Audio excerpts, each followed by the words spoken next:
Hey guys, what's going on? This is NGS and welcome back to VEDA. VEDA stands for Vlog Every Day in April and we are on Oh, holy crap. I just realized what day it is today, or what number it is. I'm gonna try my best. We are on day 21. 21. And believe me, it was harder to say that than it seemed. I really gotta stop. I've been saying this shit for the past 2 months. But anyway, how you guys doing? So for tonight's episode of VEDA, I wanted to talk about something that really hits close to home. It's something I wanted to speak about for a while, and I've talked about it in streams and on social media, but never really on YouTube. So I felt it's about time. In more recent news, apparently in the all new issue of X-Men, I think it's all new X-Men. It turns out that Bobby Drake, more commonly known as Iceman, is gay or something like that. He's not really gay, but his past self is gay, I guess. And to illustrate another example, on the DC side of things, a couple years ago, I think it was 2011, 2012, DC announced that the original Green Lantern was gay. And that's the topic of today's video. Representation. Oh, I'm sorry. Representation and diversity in comic books. Oh boy. I already know where I'm going to get some of these comments. Oh man. So first and foremost, I want to get the record straight. I know people are going to come to the comments and automatically write me off as a bigot, automatically write me off as closed-minded because of what I'm going to say. Shut up. Please shut up. And to all the people out there saying, why are you telling them to shut up? You'll understand why in a second. Diversity and representation has been an argument that's been going on basically since the beginning of, I guess, the modern era. A lot of people are concerned that there aren't too many people in comic books, video games, movies, music, television, basically people of color, which is essentially everything that's not white. And there aren't enough females here or whatever. And while there is some validity to some of the points people make for representation and diversity, the majority of the time, what people are talking about, what they're asking for is complete pandering, which is what the comic book industry has been doing for the past 10, 15 years or so.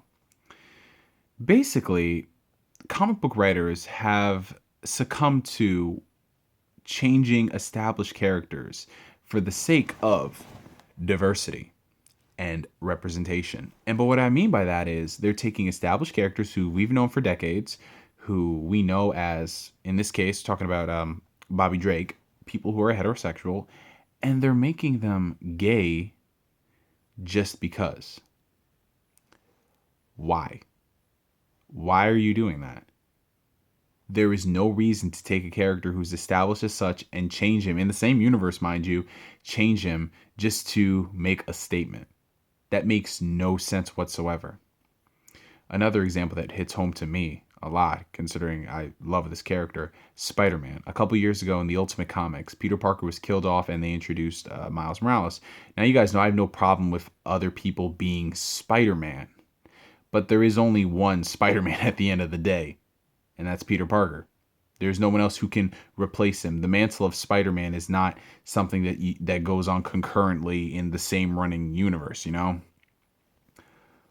So they introduced Miles Morales. That was the first thing that ticked me off. The second thing that ticked me off is that they introduced him because they wanted a black Spider-Man. And I know a lot of people are saying, "Oh, wouldn't you want that? You're a black guy. You look up to black guys and Michael Jordan, basketball player." Like, really? My main issue with Miles Morales is that they introduced him, killed off Peter Parker, and introduced this guy because he was black. Oh, I'm sorry, not black, half Latino. And when you have Brian Michael Bendis, a dude who I had so much respect for, and I like a lot of his work, when he comes out here and says that people who were non-white could not relate to Spider-Man stories. That pissed me off beyond belief. Beyond belief. Because what that is essentially saying is that if you are not a certain skin tone, if it's not a certain pigment, then you cannot enjoy these stories. Or I'm sorry, not 100%. Because apparently, if you don't look exactly like that individual, then you can't see value in them whatsoever. Because they don't project what you look like. And I'm just thinking to myself, what time are we living in? Because to say that Spider-Man only relates to white people, that's essentially what you're saying, Mr. Bendis. That is racist. That is beyond racist. Because you're essentially saying that all the people in the United States of America who grew up reading Spider-Man when they were little kids, introduced it to their kids, they can't relate to them if they're not white. So you're telling me in Japan of all places, where they freaking worship and adore the Spider-Man character to the point where Spider-Man is the most popular superhero character over there. Batman, who the hell is that? Superman, Boy Scout in the sky? Spider-Man is number one over there in Japan. And you can see how much he has influenced their pop culture. Go back and look at the history of Spider-Man in Japan, and you'll be surprised how much of an impact he had over there. Spider-Man was also pretty big in India, too. So those people are not white. So how could they relate to the character? You want to know why? Because Peter Parker's story is universal. Peter Parker's story is one that transcends race, one that transcends gender. It's a story that is so loved because of how real and relatable it is. It's the story of a kid down on his luck who gets blessed with these incredible powers and has to deal with being responsible for his uncle's death. He has to deal with being a kid in high school, just trying to make it. All the while, all these crazy things are happening around him, and he's being called for the greater good. That is why the story is not called Spider Kid or Spider Boy or Spider Teen, but Spider-Man, because of the responsibility that comes with so much power. That is why the story is so universally loved. That is why people of different skin tones and ethnicities can relate to it, because it's a good story. So get the hell out of here with that bullshit that the characters are only relatable because of their skin tone. There is something to be said, though, about having representation in comics. This is true. For a while, there were not a lot of people of color in comics. That is very true. But we've moved past that. We have had black superheroes play an integral role in stories. We've had Hispanic superheroes. We've had so many different superheroes, a lot of important female superheroes. But you see, they don't want to talk about that. They don't, because that blows a hole in every single argument that they have. You see, if these people were to look into the history of black superheroes and Hispanic superheroes, it's more than just Storm and the Black Green Lantern, or in some cases, what people consider the only Green Lantern. It's more than just those two. You have so many. You have the Falcon. You have Luke Cage. You have Hobby Brown, also known as the Prowler in Spider-Man. You have so many characters, and those are just three. So many characters that people just don't want to look at. You want to know why they're, not smack dab in your face and they're just putting 100% attention on them? It's because they're just regular superheroes. That's it. They're regular superheroes that go under the radar like a lot of other white superheroes and female superheroes. And when they have their important arcs, they do. The Falcon, for example, has been in Captain America for a very long time, and he's played important roles. So him becoming the captain is not so out of the blue, because he's, substituted for Cap on a couple occasions. So it makes sense for him to become the new Captain America. And that's cool, because the Falcon is an awesome character. But he existed long before the Winter Soldier people. So all you people have to do your research on these characters before you say there is no representation in there. Because the representation you guys are asking for is not representation at all. It is called pandering. When you take an established character who is known and loved for so many years, and you're changing him just because you want to fit social quotas, what is that doing? How is that a benefit to the LGBT community? How is that helping black folk? Is it giving them someone to look up to? No, it's not. You're just changing the character for the sake of. Who's to say that these people in those communities didn't look to the other superheroes for a form of inspiration? I've heard countless stories of people saying that Spider-Man was someone they looked up to, and they were black, they were Indian, they were LGBT. The reason why they don't go crazy and say, oh, I wish he was gay or something, is because they know the stories. They know these characters and what they really stand for. You don't have to make a character a token of the, like, the black guy doesn't always have to be the token person who speaks on civil rights issue. The person who's gay doesn't have to be a person who's saying we need to legalize marriage, which is what, things in the comic book industry, that's who they default to. They just make the person the voice. True diversity is not just what someone's skin tone is or what they have between their legs. True diversity is when you bring together a bunch of people of different ideas, different ideologies, different walks of life, different ways of doing things, but they all communicate as one for the greater good. The skin tone and everything comes later.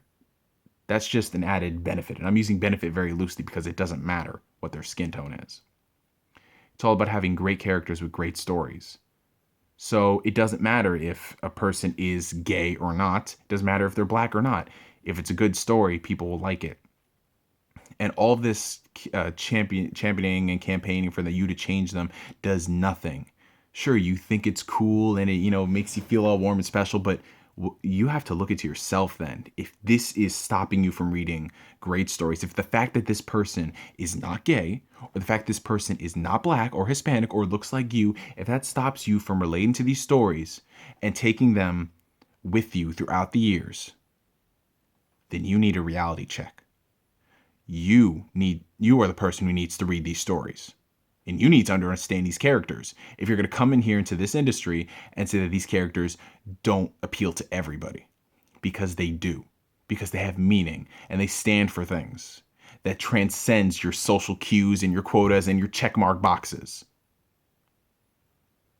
As you can see, this is a very sensitive topic to me because you're basically screwing with great characters for no reason. So here's a call to arms. Why don't all these people out there who are calling for this diversity, which is not diversity. This is not diversity at all. This is just pandering to make people feel good. Why don't you guys get together and, number one, support the minority comic book artists who actually create great characters? And number two, why don't you, if you don't even know the number one, most of them don't even know the first one, why don't you guys create stories with good characters? And if they happen to be a transgender person and the story is good, maybe people will read it. But don't just create the character and say he's transgender just cause. That is not being a champion for something. That's not helping anybody. Sure, you can see it and says, wow, he's a great inspiration. Inspiration for what? Well, he's just transgender. Cool. What is that doing? Nothing. It's not doing anything. So in closing, is there something to be said about having representation and diversity in industries? Yes, it is true. For a while, we did not, but we have it now, and we have great stories with fantastic characters from all walks of life.